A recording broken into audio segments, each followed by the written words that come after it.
So good afternoon, people. Here I am on a beautiful sunny afternoon, the 3rd of January, and I'm at the boating lake, or the boating pool, just by Bournville police station off the Bristol Road. Now,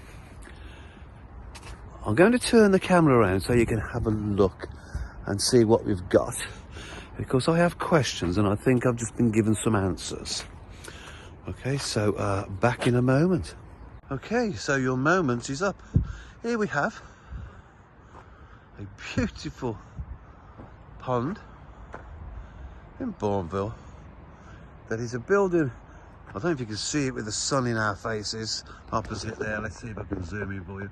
Okay, so that building there, that is used by the local model boating club, where they have remote controlled yachts and motorboats out on the water, and they have proper organised events most Saturdays, especially in the spring and summer, and you get to put your boat on the lake and compete with others.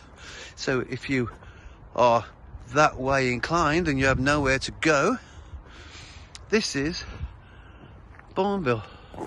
Now over here we have a big football pitch.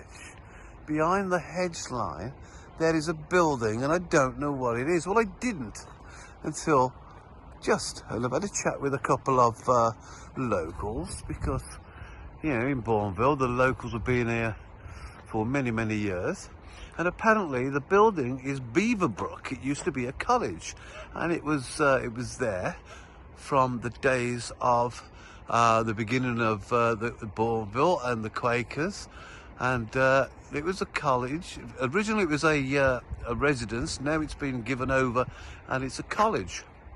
That's all I have on it at the moment, to be fair. So what I'm going to do, I'm out here to practice my what's the word for it, my flying techniques, and I'm trying to find a position where I can actually keep line of sight, and I think I have it. So I'm going to send the drone up and we'll have a look. So enjoy the scenery, and I'll be back soon.